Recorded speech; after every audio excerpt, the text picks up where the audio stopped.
Hi friends, life of সদীপের চ্যানেলে তোমাদেরকে আরো একবার স্বাগত। আশা করি তোমরা সকলেই ভালো আছো আর আমরাও ভালো আছি।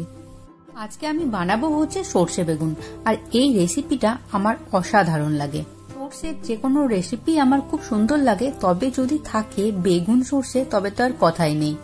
তো চলো বানিয়ে ফেলি। সর্ষে বেগুন বানানোর জন্যই আমি প্রথমে যেটা করলাম, বেগুনগুলোতে ভালো করে নুন, হলুদ আর লঙ্কা গুঁড়ো মাখিয়ে রাখলাম। আর এইদিকে মশলাটা করার জন্য আমি এখানে নিয়ে নিয়েছি সর্ষে তো লাগবেই। সর্ষের সাথে দিয়েছি একটু পোস্ত, একটু আদা, চারমগজ আর লঙ্কা, সবগুলোকে খুব ভালো করে একটা পেস্ট বানিয়ে নেব।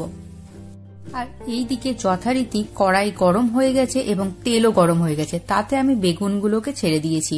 বেগুনগুলো দিয়ে খুব ভালো করে আমি বেগুনগুলোকে ভেজে নেব।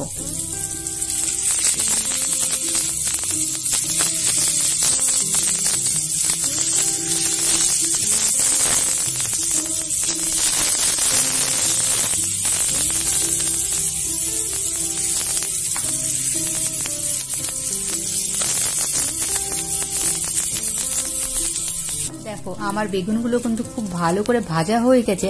আর বেগুন ভাজার জন্য আমি যে তেলটা দিয়েছিলাম সেই তেলও সব বেগুনে খেয়ে নিয়েছে। এবার আমি ওই কড়াইয়ে আর কিছুটা পরিমাণ সর্ষের তেল দিয়ে দিলাম। আর ফোড়ন হিসেবে আমি এখানে ব্যবহার করেছি হচ্ছে শুকনো লঙ্কা আর কালো জিরে।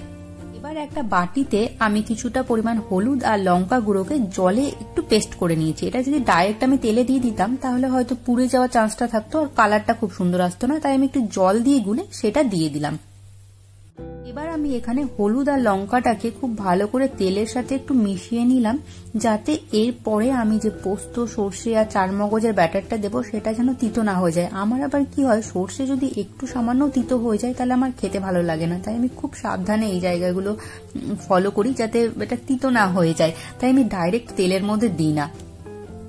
আর একটা জিনিসও আমি শুনেছি যে সর্ষে দেওয়ার পরে খুব বেশি ফোটানোর প্রয়োজন পড়ে না, না তো তিতো হয়ে যেতে পারে। আমি কিন্তু সঠিক জানি না, তাই আমি এখানে সবকিছু দিয়ে দেওয়ার পরে, মানে পোস্ত, সর্ষে সবকিছু দেওয়ার পরে আমি বেগুনগুলোকেও দিয়ে দিলাম। বেগুনগুলোকে দেওয়ার পরে আমি একটু বেগুনগুলোকে এপিট ওপিট করে আর কি পোস্ত, সর্ষে এগুলোকে লাগানোর চেষ্টা করছি ওর গায়ে। তারপরে একটু সামান্য জল দিলাম, মানে আমি যেটুকু গ্রেভি রাখতে চাই। আমি আবার একটু গ্রেভি খেতে বেশি পছন্দ করি, তাই আমি যে কোনো জিনিসে একটু গ্রেভি বেশি দিই। এরপরে সবকিছুকে ভালো করে দিয়ে ঢাকা দিয়ে রেখে দিলাম। ঢাকনা খুলে দেখো কি সুন্দর আমার সর্ষে বেগুন রেডি, আর গ্রেভিটাও দেখো কি সুন্দর থকথকে হয়েছে। আমার তো সর্ষে বেগুন রেডি। এবার খাবার পালা। দুপুরবেলা ভাতের সাথে নিয়ে নিলাম সর্ষে বেগুন, যেটা আমি বানিয়েছিলাম। আর এটা খেতে খুবই সুন্দর হয়েছে। শুভ এবং আমার দুজনেরই খুব ভালো লেগেছে। এই সর্ষে বেগুনের সাথে আরো কিছু করেছিলাম, সেটা হচ্ছে একটা পাতলা মসুরির ডাল, আর সাথে নিয়েছিলাম একটা ডিম। আমার এই সর্ষে বেগুন রেসিপিটা তোমাদের কেমন লেগেছে অবশ্যই জানিও। ভালো লাগলে একটা সাবস্ক্রাইব করে আমার পাশে থেকো। দেখা হচ্ছে নতুন আরো একটি ভিডিওতে।